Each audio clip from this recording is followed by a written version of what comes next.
시작. 그러므로 자기를 힘입어 아버지 하나님께 나아가는 자들을 온전히 구원할 수 있으니 이는 그가 항상 살아계셔서 그들을 위하여 간구하심이라. 아멘.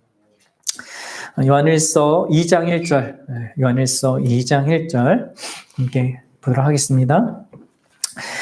나의 자녀들아, 내가 이것을 너희에게 쓰면 너희로 죄를 범하지 않게 하려 함이라.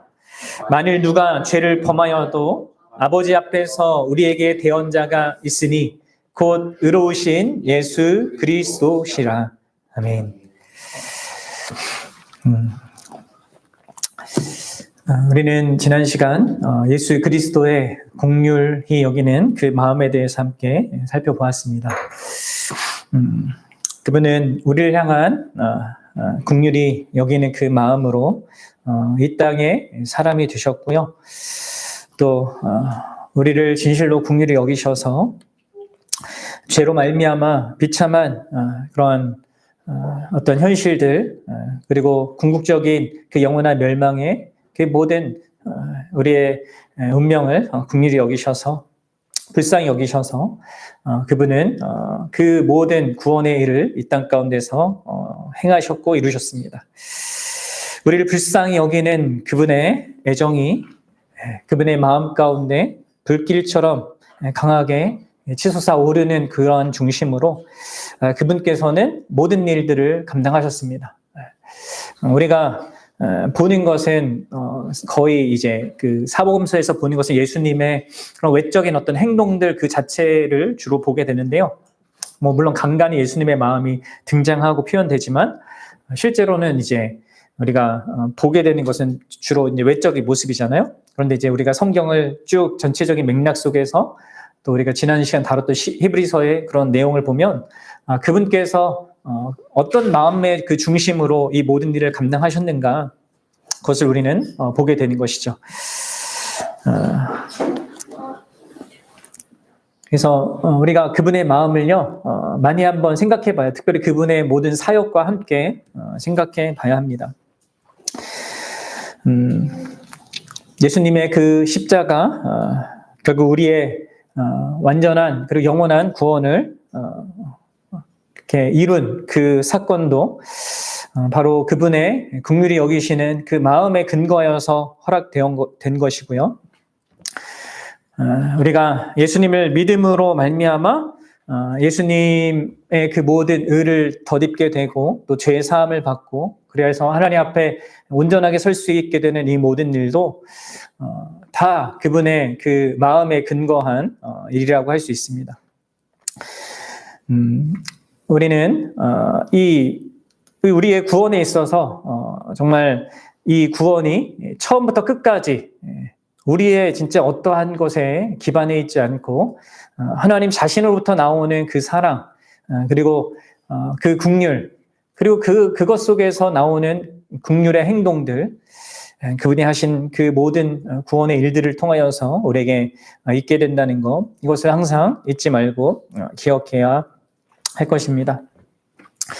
말씀드렸다시피 하나님의 그 은혜, 예수 그리스도 안에서 그 하나님께서 우리에게 주시는 그 은혜의 실체는 어떤 이 세상에 우리가 원하고 기대하는 그런 선물 보따리를 우리에게 두고 가거나 아니면 어떤 우리의 이것만 해결되면 난 행복할 거야 라고 하는 어떤 현실을 고쳐주는 그것으로 오지 않고요. 이 하나님의 은혜의 실체는 어떻게 온다고 했습니까? 바로 하나님 자신과 예수 그리스도 그분과 영원히 연합되어서 그분과의 관계 속에서 사는 그 생생한 관계, 곧 영생이라고 부르는 그 실체를 주는 그것이 이제 은혜인 것이죠. 예수님과 우리가 영원토록 묶이게 되고 우리는 그분의 몸이 되고 우리는 그분의 신부가 되고 우리는 하나님의 자녀가 되는 이런 이 사랑의 관계 우리 안에는 여전히 하나님을 향한 사랑의 어떤 부족함과 연약함이 있지만 하나님 편에서 오는 사랑에는 그 어떤 그 오염이나 문제도 없는 그 완전한 사랑의 대상이 되어서 우리가 살게 되는 그것이 이제 하나님이 우리에게 주시는 은혜라고 했습니다. 그리고 바로 이러한 관계성 때문에 이 은혜의 관계성 때문에 사실 우리가 죄를 지을 때, 우리가 죄에 넘어질 때 어떻게 해야 한다고 했습니까? 그리스도의 그 긍휼히 여기는 그 마음은요, 우리로부터 멀어지는 것이 아니라 오히려 우리를 더욱 향하게 되고 우리를 위하게 된다라고 했습니다. 우리가 죄를 짓고 낙심하고 스스로 자책하고 할 그때에도 그분의 마음은 우리를 더 향합니다. 그분 자신의 그 거룩하심 때문에 우리 안에 있는 그 죄를 그분은 크게 미워하시지만 우리를 미워하시지 않고요. 그분은 오히려 그분의 마음은 이 죄 가운데 방황하는 우리에 대하여서 정말 진정으로 도와주고자 하시고 또 거기에서 건져내 주고자 하시고 그 죄로부터 그 죄로 인한 모든 결과로부터 보호하고 또 필요한 모든 위로를 베풀기 위하여서 더욱 크게 움직인다라는 것을 우리가 함께 살펴보았습니다. 여러분들 그러한 그분의 마음 안에서 그분의 지금 현재적인 그분의 사역이 있다는 것을 아십니까? 이것이 단지 이제 2000년 전에 그분이 우리를 위해서 십자가 지실 때만 가지셨던 그분의 마음이고 어떤 그분의 행함이 아니라 지금도 현재적으로 그런 그분의 사역이 있는데 그분이 우리를 위해서 하는 어떤 일이 있는데 그 일을 이런 마음을 가지고 한다는 것이죠. 여러분 잘 생각하셔야 됩니다. 예수님은 2000년 전에 모든 구원의 일을 이루고 다 하늘로 승천하셔서 그 다음에 그냥 쉬고 편히 계신 것이 아닙니다. 가만히 이 세상을 지켜보고 이제 내가 다 이뤘으니까 너희들이 한번 나머지 일을 해봐라 이렇게 지켜보는 분이 아니에요. 그분은 그리스도로서 여전히 선지자와 제사장과 왕의 역할을 계속적으로 자기 백성들을 위하여서 자기의 신부인 교회를 위하여서 하시는 것입니다. 그렇게 함으로 그렇게 이루신 구원의 그 일을 이루어 가시는 거예요. 계속해서 우리를 가르치시고 계속해서 우리를 다스리시고요. 무엇보다도 그분은 우리를 위해서 하나님 앞에서 우리를 대표하는 그 제사장의 역할을 하고 계시단 말이에요. 그리고 바로 이러한 그분의 현재적인 이 사역 때문에 우리가 2000년 전에 그분께서 이루신 그 구속의 그 일을요, 그 일의 모든 혜택을 받아 누리는 것입니다. 여러분들 이것을 아셔야 됩니다. 그냥 2000년 전에 있던 그 일이 그냥 자동적으로 나한테 적용되는 것이 아니라 믿으면 뭐 그게 어떻게 나한테 역사하는 그것이 아니라 바로 예수 그리스도께서 지금도 하나님 보좌 우편에서 행하시는 그 구원의 일로 말미암아 내가 지금 믿을 수 있고요. 내가 알 수 있고요. 알 수 있는 그것을 믿고 그 믿음으로 말미암아 그 2000년 전에 그 사역이 나에게 적용되는 그 일이 있게 되는 거예요. 여러분들, 우리는 우리의 현실을 이러한 그리스도의 그 현재적인 그 사역에 기반하여서 계속해서 알고 바라보고 또한 믿어야 합니다. 그리고 바로 이런 이유 때문에 바로 그리스도가 계시고 그분이 행하시는 그 구원의 일이 있기 때문에 우리는 우리의 미래에 대하여서 우리의 구원을 소망할 수 있고 신뢰할 수 있는 것입니다. 우리는 너무나 약하지 않습니까? 수없이 무너지는 우리이고 우리 자신을 보면 나의 구원을 사실 확신하기 어렵죠. 그러나 우리가 확신할 수 있는 이유는 그분께서 가만히 계신 것이 아니라 구원의 일을 하시기 때문입니다. 그래서 여러분들 아셔야 돼요. 그래서 여러분들 그분이요 지금도 계속해서 말씀을 가르치시는 것입니다. 교회를 통하여서 목회자를 통하여서 우리 몸된 교회를 통하여 교회 지체들을 통하여서 말씀을 깨닫게 하는 일들을 하시는 거예요. 또 그분이 왕으로서 하나님의 영광과 우리의 유익을 위해서 우리 현실을 통치하고 다스리는 것입니다. 이 세상에 일어나는 내 삶에 일어나는 그 어떤 것도 그분의 손 바깥에 있는 게 없죠. 근데 여러분들 특히 오늘 우리가 이제 좀 더 주목해서 바라보고자 하는 것은 그분의 이러한 선지자적 사역과 또 이 왕적 사역 그 모든 사역의 기반이 되고 근거가 되고 그리고 어떤 의미에서 더 중요한 사역이라고 할 수 있는 그분의 제사장적 이 사역에 대해서 좀 더 집중해서 오늘 말씀을 나누고자 합니다. 사랑하는 여러분, 예수 그리스도께서 대제사장으로 이 땅에 2000년 전에 오셔서 이루신 그 단번에 드려진 그 희생 제사가 우리 구원의 우리의 구속의 그 기반을 완벽하게 이루는 그런 구원의 가장 중요한 그 내용이 되는 것처럼 그리스도의 이 현재적인 제사장 사역은요, 바로 그 완전하게 이루어진 구속이 오늘날 우리에게 적용되는데 가장 결정적인 역할과 의미를 갖는 것입니다. 이것을 좀 여러분 생각해 보셔야 합니다. 그리고 그것을요, 그분이 어떠한 마음으로 감당하느냐, 바로 우리가 지난 시간 다루었던 그 마음, 우리를 국률이 여기시는 그 마음으로 이 현재적인 그 제사장적 사역을 감당한다는 거예요. 그렇습니다. 여러분들, 우리의 이 구원의 그 삶, 현실, 그것은 그냥 있는 거 아닙니다. 그분께서 하시는 과거적인 사역과 그리고 현재적인 그 사역 속에서 있는 거예요. 특히 이 그분의 제사장적 사역 있잖아요. 제사장으로서 하는 그 일을 통하여서 우리의 구원이 이루어집니다. 오늘 우리가 주목하고 싶은 것은요, 두 가지인데, 하나는 그분의 중보 사역이고 다른 하나는 대언 사역입니다. 중보 사역과 대언 사역. 첫 번째, 여러분들, 예수님의 그리스도의 중보 사역에 대해서 함께 생각해 보겠습니다. 예수님은요, 여러분들 제사장으로서 지금 우리를 위하여서 현재적으로 중보 기도를 하고 계십니다. 여러분들 이 사실을 알고 계십니까? 우리를 위해서 기도해주는 주변에 많은 사람들이 있고 하지만요, 우리를 위해서 정말 가장 완전한 기도를 드리고 계신 분이 계셔요. 그게 바로 누구예요? 바로 우리 주 예수 그리스도입니다. 예수님의 이 중보 기도 사역, 이것이요, 우리가 사실은 사도신경에서 매주 고백하는 내용에 담겨져 있습니다. 성부 하나님 우편에 앉아 계시며 라는 이 고백을 할 때 바로 이 고백 안에는 바로 그리스도께서 행하시는 이 사역이 있는 것입니다. 물론 뒤에서 대언 사역도 같이 있는 거예요. 그래서 여러분들이 사도신경을 고백할 때마다 여러분 신앙생활 하면 할수록 이 고백의 그 실체가 더욱더 풍성해져야 되는 거예요. 그냥 앉아 계시는 게 아니에요. 그냥 아무것도 안 하고 그냥 앉아 계신 것이 아니라 중보 사역을 하고 계신 거예요. 중보 기도 사역을 하고 계신 것이죠. 그럼 중보 기도란 게 뭡니까? 바로 그것은 그리스도께서 성부 하나님 앞에서 하나님과 우리 사이에서 이 관계를 이렇게 중재하시는 것이죠. 그래서 하나님과 우리가 화목하게 되는 그 관계를 만드는 그 일을 하는 것을 의미합니다. 여러분들 한번 생각해 보시고 왜 예수 그리스도께서 우리를 위해서 중보하셔야 할까요? 우리는 분명히 이런 성경의 이야기를 듣습니다. 믿음으로 말미암아 의롭다함을 받는다. 예수님께서 이루신 그 과거 2000년 전의 그 사건으로 인하여서 우리는 그것을 믿음으로 하나님 앞에 의롭다함을 받는다라고 하는데 왜 여전히 예수님은 하나님 보좌 우편에서 중보하시는 것입니까?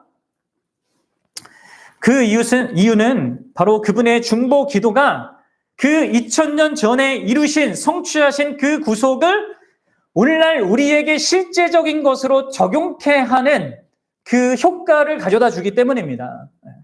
여러분 생각해 보십시오.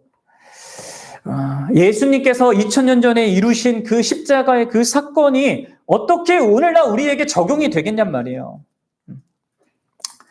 그러니까 이걸 오해하면 안 됩니다. 예수님의 그 십자가, 그 2000년 전에 그 예루살렘 한 그 골고다라고 하는 정말 보잘것없는 곳에서 이루어진 그 구속의 그 사건이 뭔가 부족함이 있거나 뭔가 문제가 있어서 지금 중보기도를 해야 되는 이것이 아니라 그 사역에 완전히 이루어진 그 객관적인 구속의 실체가 오늘날 나에게 영향을 미치고 또 나에게 적용되기 위해서는요, 뭐가 필요하냐면 그냥 되는 게 아닙니다. 그리스도께서 중보하시는 것 속에서 그게 우리에게 있는 것이라는 거죠. 그래서 여러분들 이것을 잘 아셔야 돼요. 그리고 이런 의미에서 믿음으로 우리가 의롭다함을 받고 구원받는다는 말 안에는요, 이런 더 큰 현실이 있는 것입니다. 내가 해서 내가 이 구원이란 결과를 받기, 이 관계, 믿음과 구원의 이 관계 속에서 이게 믿음이 조건이 되고 구원이 그냥 따라오는 것이 아니라 이 믿음과 구원이라는 것 속 이 배경 안에 그리스도의 중보적인 그 사역이 있는 것이죠. 이제 제가 이것을 사실은 이게 소율이 문답할 때 다루긴 했었습니다. 근데 다시 한번 생각을 해보십시오. 우리가 이것을 쉽게 또 잊고 망각하거든요. 사도 바울은 이 두 가지 그리스도의 사역을요, 이렇게 연결해서 설명하는데 로마서 8장 33절과 34절을 읽어보도록 하겠습니다. 시작. 누가 능히 하나님께서 택하신 자들을 고발하리요? 의롭다 하신 이는 하나님이시니 누가 정죄하리요? 죽으실 뿐 아니라 다시 살아나신 이는 그리스도 예수시니 그는 하나님 우편에 계신 자요 우리를 위하여 간구하시는 자신이라. 아멘. 그리스도의 과거적인 사역이 있죠. 죽으실 뿐만 아니라 다시 살아나셨다. 2000년 전에 하신 그 일이 있고요. 현재적인 일이 있습니다. 그것을 실질적으로 우리에게 적용케 하시는 뭐예요? 그리스도 예수께서 하나님 우편에서 우리를 위해서 간구하신다. 그래서 여러분들 이 그리스도의 중보 기도는 하늘 법정에서 우리의 칭의를 계속해서 또는 항상 새롭게 적용하는 그런 의미를 갖는 것입니다. 여러분 아셔야 됩니다. 우리 예수 그리스도의 이 십자가와 부활을요, 우리는 다만 과거의 어떤 역사적인 한 시점에 이루어진 어떤 역사적 유물로 생각해서는 안 됩니다. 그것은 사실 그것 자체로 그리스도께서 하나님이시기 때문에 그것 자체로 영구한 의미와 가치를 갖는단 말이에요. 그래서 그것이 지나간 모든 세대와 오고 올 모든 세대를 위하여서 이루신 그 모든 그 죄인을 구원할 수 있는 구원의 객관적인 그 토대를 이루는 것입니다. 그런데 이런 문제는 뭐냐면 그것 자체로는 우리에게 아무 의미가 없을 수 있어요. 그 구원의 객관적인 성취가 실제로 나에게, 우리에게, 각 사람에게 적용이 돼야 한단 말이에요. 그렇죠? 근데 여러분, 우리에게는 그것을 적용할 수 있는 능력이 없습니다. 알지도 못하고요. 그것을 안다고 해도 내가 그것을 갖다가 쓸 수 있는 것이 아니잖아요. 그것을 할 수 있는 지혜와 능력이 없습니다. 근데 우리가 할 수 없는 그것을 그분이 해주시는 거예요. 그리스도께서 행하시는 것입니다. 뭘 통해서요? 그리스도의 중보를 통하여서. 어떤 마음으로요? 마지 못해서가 아니라, 거리끼는 마음이 아니라, 죄인인 우리를 긍휼히 여기는 마음으로, 우리를 향한 그런 불붙는 마음으로 그렇게 중보하시는 것입니다. 그래서 여러분들 다시 한번요. 믿으면 의롭다함을 받는다라고 하는 이 명제는요. 그냥 내가 뭔가 믿음을 내보이면 자동적으로 의롭다함을 받아서 용서받고 뭐 그렇게 된다라는 어떤 공식을 말하는 것이 아닙니다. 기독교 신앙에서 말하는 그것은요. 믿음 자체부터 하나님의 선물이고 믿음은 믿는 그 조건 속에서 의롭게 받는 것까지 그것이 가능케 하는 그리스도의 중보하시는 것이 있는 거고요. 이 중보하시는 것을 성부 하나님께서 들으시고 그 성부 하나님께서 보내시는 성령을 통하여서 실질적으로 그 구원이 우리에게 적용될 수 있게 되는 것입니다. 이 현실이, 이 보이지 않지만 성경이 말하는 이 현실 속에서 내가 구원을 받는 거예요.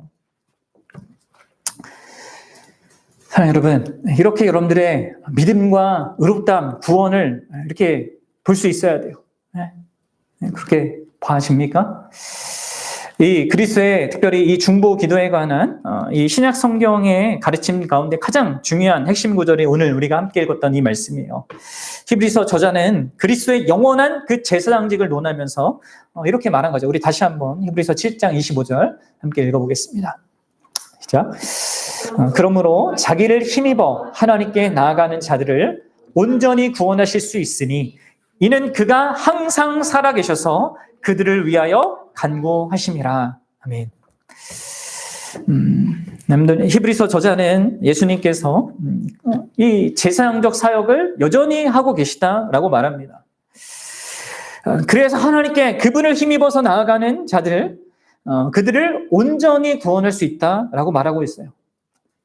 여기서 이 온전하다, 온전히라고 하는 헬라어는요, 판텔레스라고 하는 단어인데 이 용어는요, 뭔가 포괄성을 갖는 것, 온전성을 갖는 것, 전체성을 갖는 것을 의미합니다. 포괄함, 온전함, 전체적인 이런 의미란 말이에요. 이 용어가 이것 외에 신약 성경에 사용된 곳이 이제 누가복음 13장 11절이거든요. 여기 보면 이렇게 되어 있습니다. 18해 동안이나 귀신 들려 앓으며 꼬부라져 조금도 펴지 못하는 한 여자가 있더라. 여기에서는 이 단어가 조금도라는 이런 용어로 이게 번역이 되었어요. 그러니까 전혀 펴지 못한, 뭔가 이 귀신 들리고 그로 인해서 병도 함께 가진 이 어떤 한 여인이 전혀 조금도 이게 펴지 못하고 있는 그 상태를 묘사할 때 이렇게 이 단어를 썼단 말이에요. 그럼 여러분들 여기서 그리스도께서 온전히 구원한다는 말은 무엇이겠습니까? 그것은 진짜 완전한 의미로, 그리고 아주 포괄적인 의미로, 그리고 전부라는 의미로 구원하신다는 거예요.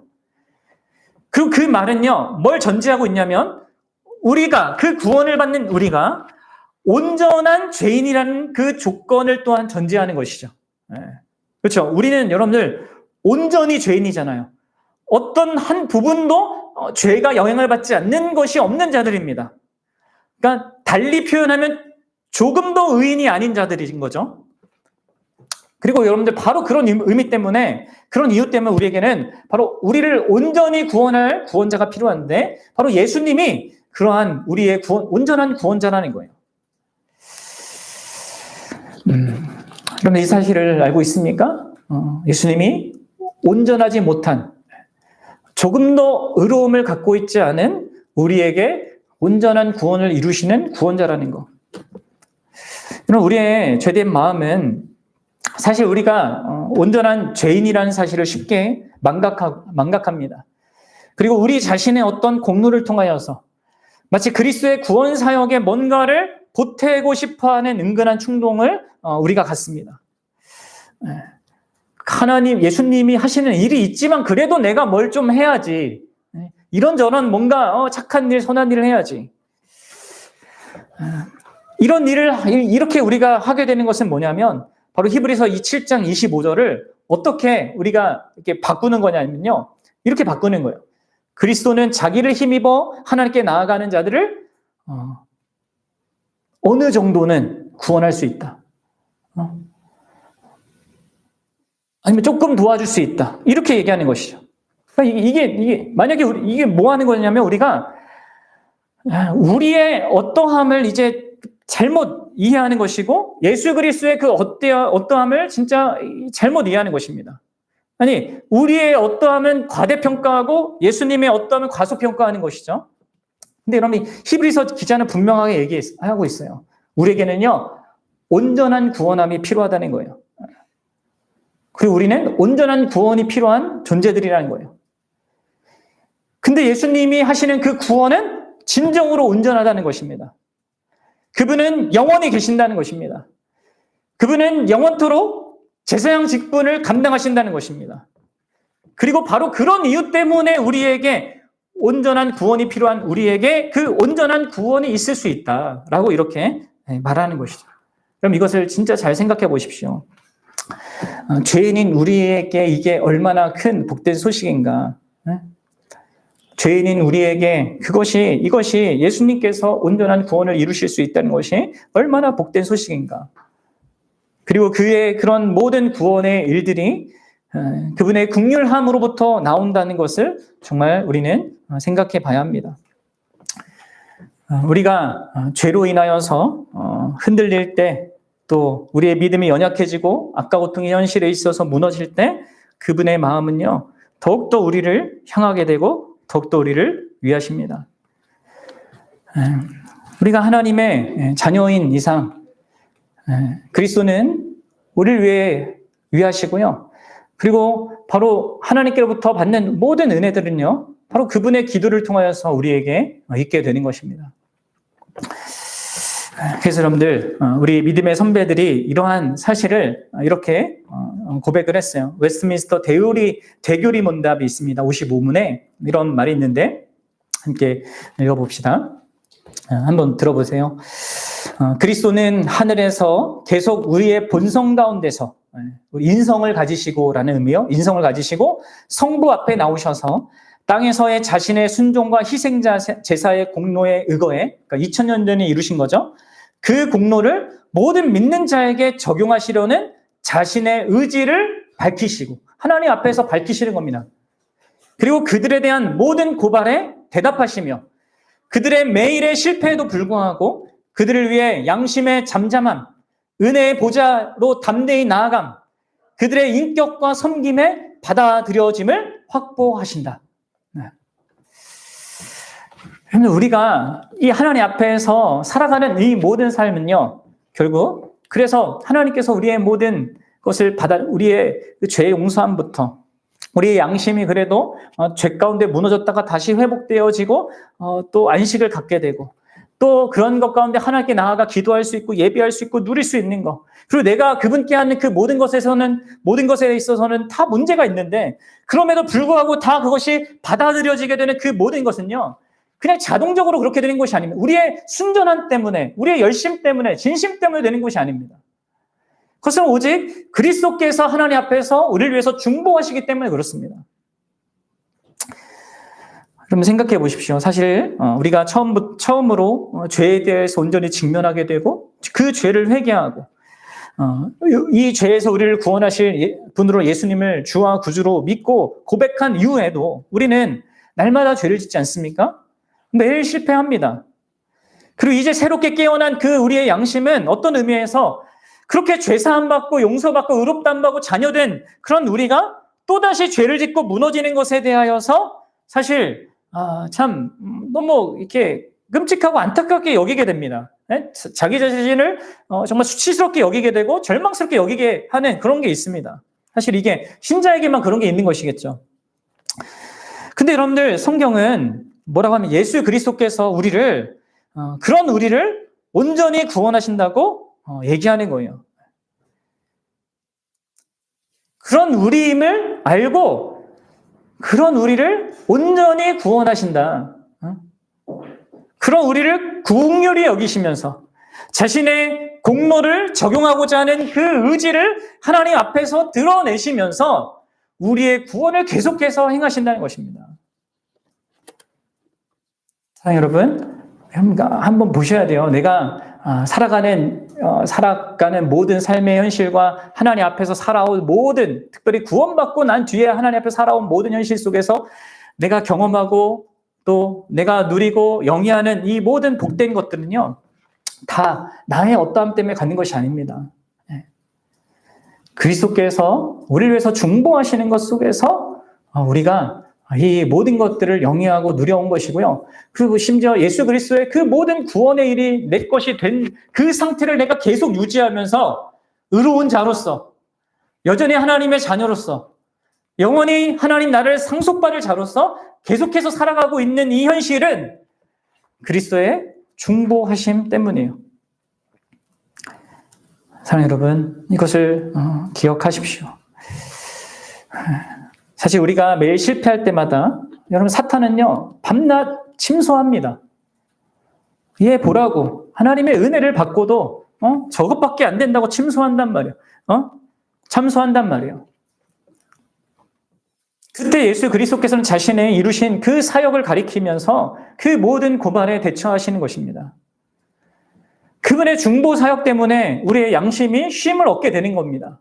때로는 그 죄 가운데 막 아파하면서 힘들어하는 그 순간들을 갖지만 결국은 그리스도의 그 중보 안에서 우리의 양심이 쉼을 얻게 되는 거예요. 그리고 우리로 하여금 은혜의 보좌 앞에 하나님의 그 은혜의 보좌 앞에 나아갈 수 있는 용기를 얻게 되는 것이죠. 그냥 자동적으로 우리에게 있는 것이 아니라 그리스도의 중보하심 가운데 있게 되는 것입니다. 사랑하는 여러분, 우리의 그 기도가 얼마나 형편없겠습니까? 하나님 앞에서. 얼마나 형편없는 기도를 우리는 많이 합니까? 저를 봐도 요즘에 또 기도에 관한 설교를 제가 많이 이렇게 하고 있지만 하면서도 제가 너무나 기도가 부족하고 연약하다는 걸 많이 느껴요. 근데 여러분들, 그리스도께서는 우리를 긍휼히 여기시면서 그런 우리를 긍휼히 여기시면서 항상 우리를 위해서 크게 기도하셔요. 그리고 바로 그런 이유 때문에 우리 모든 믿는 자가 하나님께로부터 온전히 최종적으로 떨어져 나가는 일은 있지 않게 되는 것입니다. 그것은 우리의 어떠함 때문이 아니에요. 우리의 기도 때문이 아닙니다. 우리의 헌신과 수고 때문이 아닙니다. 우리를 항상 긍휼히 여기셔서 온전히 구원하시는 바로 그리스도 때문이고 그분의 중보하심 때문인 거예요. 여러분 기억하십시오. 우리의 죄는 사실 한도 끝도 없을 겁니다.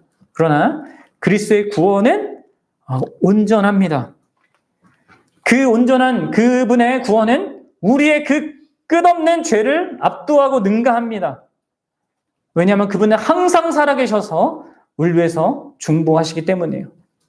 그리고 반드시 그 중보는 결과를 유효한 결과를 우리에게 가져다 주게 돼 있어요. 그래서 여러분들 우리는 위로도 확신도 소망을 얻을 수 있는 것입니다. 그럼 이게 우리가 생각해 봐야 될 예수님의 중보하심이에요. 그럼 두 번째로 우리가 함께 또 생각해 볼 것은 예수님의 대언 사역입니다. 대언 사역. 이 예수님의 대언 사역은 중보 사역과 아주 밀접한 관계가 있습니다. 그럼 중보는 뭐라고 했습니까? 어떤 두 사람의 사이에 그 중간에 서서 화해를 이끌어내는 거예요. 하나님 편에서도 우리 편에서도 이러한 그리스도께서 하신 그 사실을 가지고 우리가 하나님을 아빠 아버지라 부르며 이렇게 관계를 누릴 수 있게 하는 그런 주님의 그 역할을 바로 중보 사역이라고 할 수 있습니다. 그런데 대언 사역은 뭡니까? 이것은 양쪽 편의 중간이 아니라 한쪽 편과 긴밀한 어떤 관계 속에서 그 다른 편을 향하여서 나아가는 역할을 하는 것을 말합니다. 그럼 예수님은 우리의 중보자이실 뿐만 아니라 우리의 대언자이신 거예요. 우리 편에 서서 우리 편에서 하나님을 향해서 나아가시는 분이라는 거예요. 요한일서 우리 2장 1절 함께 다시 보겠습니다. 요한일서 2장 1절 시작. 나의 자녀들아 내가 이것을 너희에게 쓰면 너희로 죄를 범하지 않게 하려 함이라.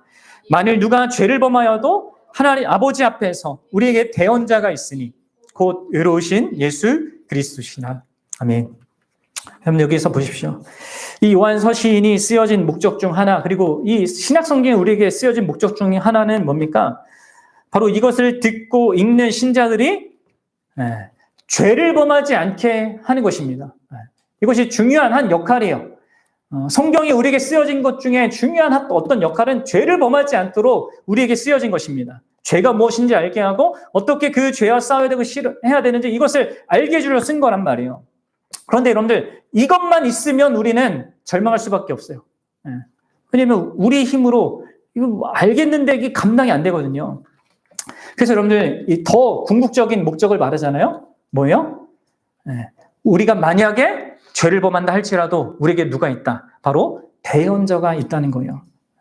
그러니까 여러분 성경은 우리에게 죄를 짓지 말라고 권고하는 것만이 아니라 이 권고를 우리 스스로 온전히 이룰 수 없다는 것도 알고 또 우리 스스로는 절망할 수밖에 없는 우리지만 그런 연약한 우리 곁에 우리와 함께 하실 뿐만 아니라 우리를 대표하는, 우리를 대리하는, 우리를 위해서 대언하는 그분이 계시다는 것을 제시하고 있는 것입니다. 그래서 그 권고가 우리의 삶 가운데 점점 이루어질 수 있는 것을 경험하게 하시는 것이죠.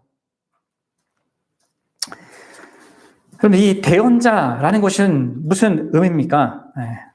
좀 전에 제가 말씀드렸던 이 중보자랑 거의 비슷하지만 여러분들 약간의 의미의 차이가 있는 것입니다. 그리스도의 중보는 그분께서 항상 하시는 것입니다. 변함없이 하시는 거예요. 승천하신 그때부터 지금 그리고 그분이 다시 오실 그때까지 계속적으로 항상 하시는 것입니다. 그렇다면 이 대언은 뭐냐면 그분이 특별히 필요할 때만 하시는 일이라고 할 수 있어요. 이 대언이라는 것은. 다시 말하면 그리스도의 중보는 우리의 일반적인 부패함 때문에 이루어지는 것이라면 우리의 어떤 그냥 일반적인 우리의 죄성 그리고 그것이 필요한 그리스도의 그 사역, 그 모든 구원의 성취를 지금 우리에게 적용하기 위해서 그분이 현재적으로 하는 것이라면 그분의 대언은 우리가 범하는 특정한 죄 때문에 행해집니다.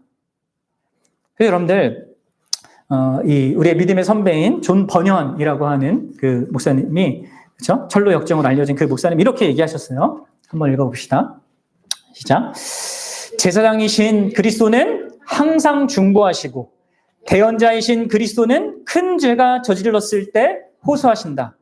제사장이신 그리스도는 항상 행동하시고 대언자이신 그리스도는 필요할 때만 행동하신다. 여러분들 보이십니까? 대언자로서 계신 예수 그리스도께서는요. 우리의 어떤 특정한 죄로 인하여서 크게 넘어졌을 때 우리 편에서 우리가 느끼는 그것을 그분은 동정하시면서 공감하시면서 우리에게 더 가까이 나오시고 그리고 우리 편에 서서 우리를 대신하여서 하나님 아버지를 향하여서 간절히 호소하신다는 거예요. 사랑하는 여러분, 그러면 이 사실을 알고 있습니까? 우리가 죄로 인해서 넘어질 때마다 그냥 나만 넘어져서 널브러져서 거기에서 씨름하고 막 힘겨워하는 그런 것이 아닙니다. 그분께서 우리 편에 계셔서 우리가 느끼는 그것을 느끼고 우리에게 가까이 더 우리의 마음으로 우리에게 가까이 오시는 것이죠. 그리고 하나님 보좌 우편에 일어서서 우리를 대신하여서 크게 간절히 호소하는 일이 있는 것입니다. 그럼 신자가 된다는 건 뭡니까? 더 이상 죄를 짓지 않거나 더 이상 큰 죄를 짓지 않는 것이 아니지 않습니까? 오히려 여러분들 반대로 거듭난 신자에게는 작은 죄도 더 크게 여겨지는 것이 있습니다. 그리고 때로 이러한 사람이라 할지라도 세상 사람이 볼 때는 큰 죄를 저지르기도 해요. 다윗처럼요. 그리고 바로 이런 우리의 상태는 이 그리스도의 대언을 절실히 필요로 하는 상태인 거예요. 그렇습니다, 여러분들.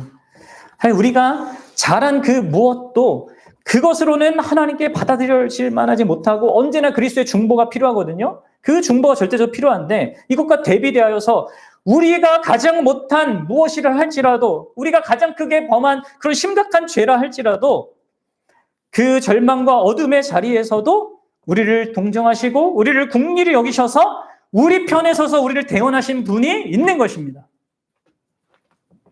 예수님은 우리의 중보자이실 뿐만 아니라 우리의 대언자이신 거예요.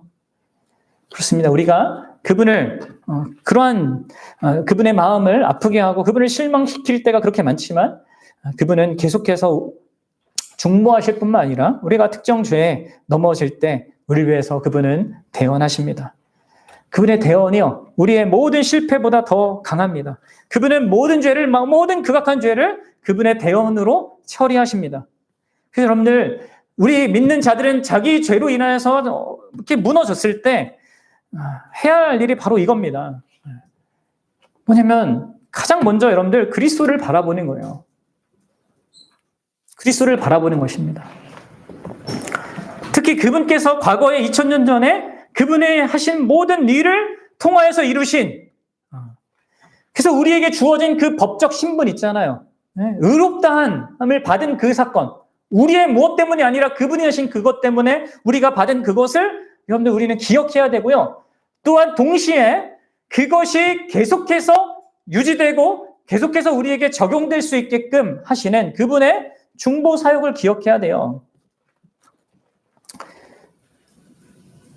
긍휼의 마음으로 중보하시는 그리고 동시에 그렇게 긍휼의 마음으로부터 비롯되는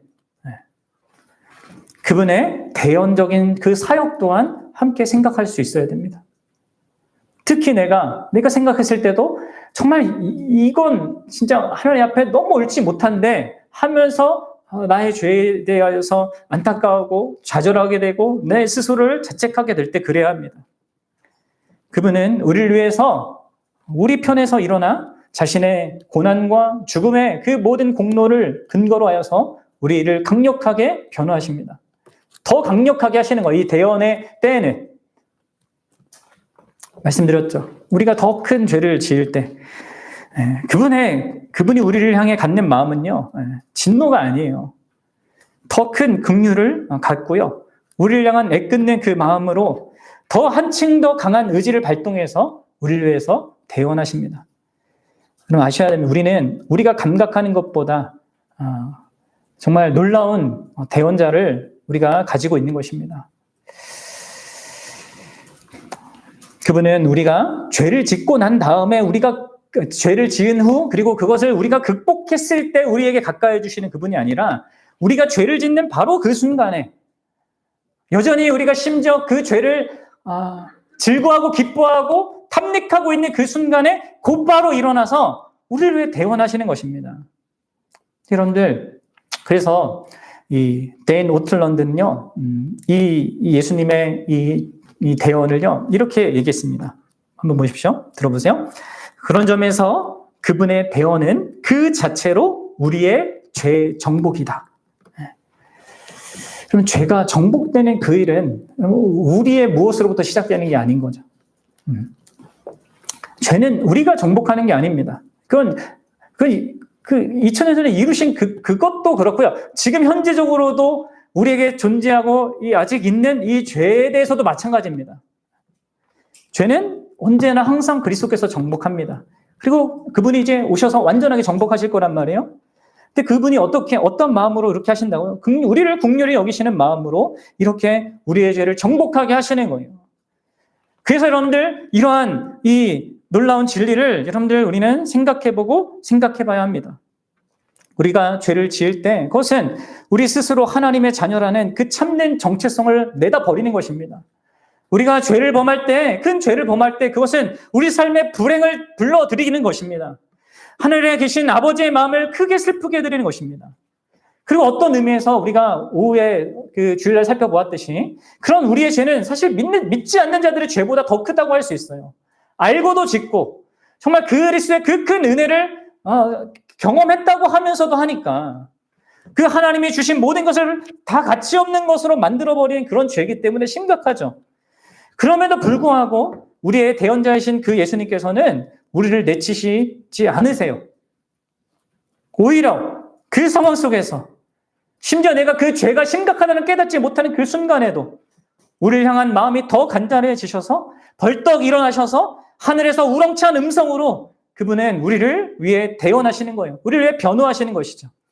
그래서 모든 사탄의 비난을 잠재우고 천사들을 놀래키고 우리의 모든 자격 없음에도 불구하고 성부 하나님께서 우리를 온전히 받아들일 수 있게 하시는 것입니다. 사랑하는 여러분, 우리는 바로 그리스도의 대언이라고 하는 이 현실 속에서 우리의 죄를 다루고 이 죄와 싸우고자 해야 되는 것입니다.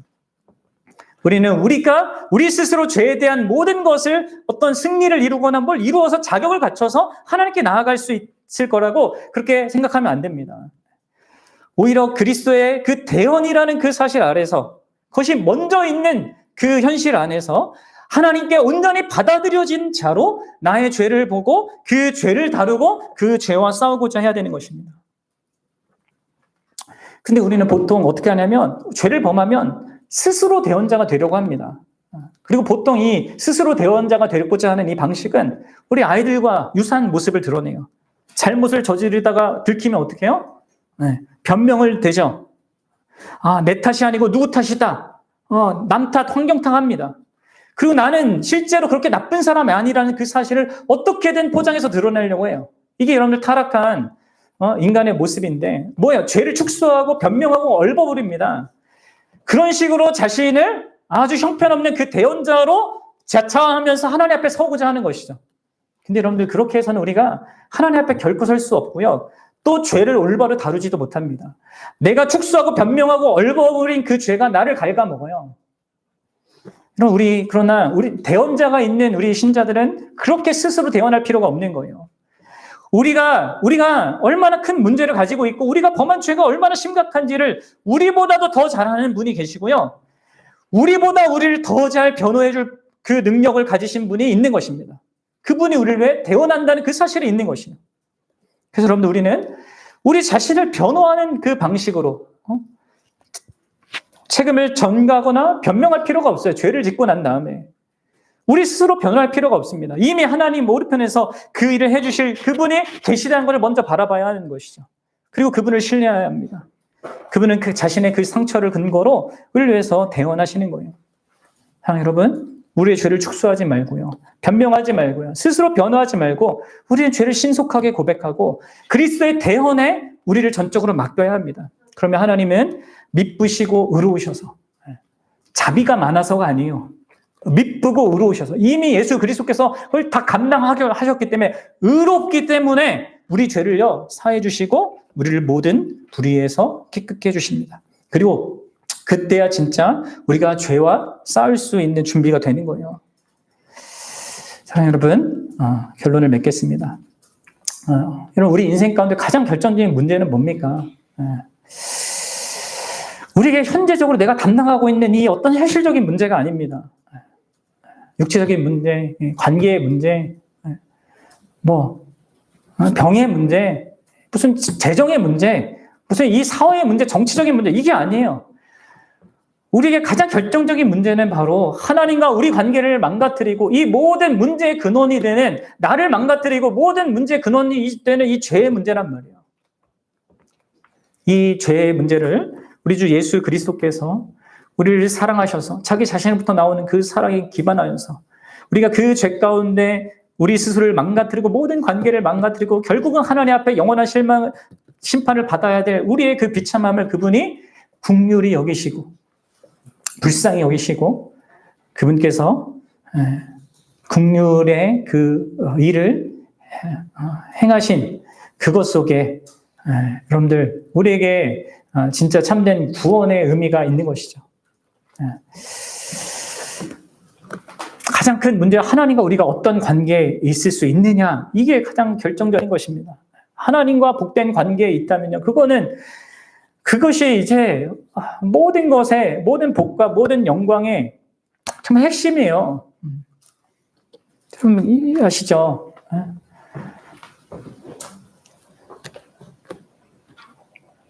근데 그것을 누가 온전하게 그리고 영원토록 변함없이 이 복된 관계를 견고하게 하냐? 바로 예수 그리스도께서 그렇게 하신다는 거예요. 그분의 중보하심과 그분의 대언하심이 우리에게 있습니다. 말씀을 준비하면서 제가 저의 지난날의 모든 삶 속에서 있었던 이 하나님의 수많은 받은 은혜들도 많이 생각해보고 또 특히 참 이 목사로서도 이 사람들 이렇게 꺼낸다면 빨리 내려오라고 거기 있으면 안 돼. 당신은 있으면 안 된 사람이야 할 정도로 이렇게 무너졌던 어떤 저의 수많은 죄를 범했던 그 모든 순간들을 돌아보게 됐거든요. 그러니까 결국 내가 지금 이 자리에 있는 이유가 뭐냐? 목사로서뿐만 아니라 내가 하나님의 자녀로서 하나님의 신자로서 내가 지금 이 자리에 있어서 여전히 하나님의 수많은 은혜들을 누리고 있고 여전히 또 이 죄에 대해서 심각성을 점점 더 알아가면서 이 죄와 싸울 수 있고 이러한 나의 현실은 도대체 이게 그냥 진짜 당연히 있는 그런 현실이 아니구나 라는 것을 정말 깊이 생각하게 되더라고요. 그렇습니다, 여러분들. 우리의 지금 있는 현실은 정말 그리스도께서 계신 것 속에서 있는 현실인 것입니다. 특별히 신자로서 내가 살아간다면요, 그 그리스도께서 나를 위해 중보자가 되시고 그리스도께서 나를 위해 대언자가 되셔서 내가 지금 있고요. 그리고 나의 그 현실은 나의 그러한 어떠함에도 불구하고 결국은 완전한 구원으로 가게 될 그것까지도요, 바로 그분께 달려 있는 것이죠. 그래서 여러분 우리에게는 진짜 소망이 있는 것이고 우리에게는 진짜 참된 것을 기대할 수 있는 그런 이 확고한 근거가 있는 것입니다. 여러분들 구원의 확신과 이 신자의 삶의 그 든든함은 바로 여기에 있는 거예요. 우리의 어떠함에 있지 않습니다. 그리스도와 그분의 그 행하시는 것과 그것을 진짜 사랑하는 마음으로 긍휼히 여기는 마음으로 우리가 심지어 죄에 넘어질 때에도 그렇게 적극적으로 우리를 위해서 행하시는 그분의 행하시는 그 사역 속에 우리의 구원이 정말 있고 든든하고 또 그 구원의 완성까지 우리가 고대할 수 있다. 이것을 여러분들이 정말 생각해 보셨으면 좋겠습니다. 그 안에서 살아가는 우리가 얼마나 복된지, 그 안에서 우리가 아무리 죄와 씨름한다 할지라도 어떻게 우리가 그분으로 말미암아 이 죄와 싸울 수 있는지, 그래서 결국은 이겨낼 수 있는지, 그것을 우리 살아가는 동안에 함께 풍성하게 알고 누릴 수 있었으면 좋겠습니다. 함께 기도하겠습니다.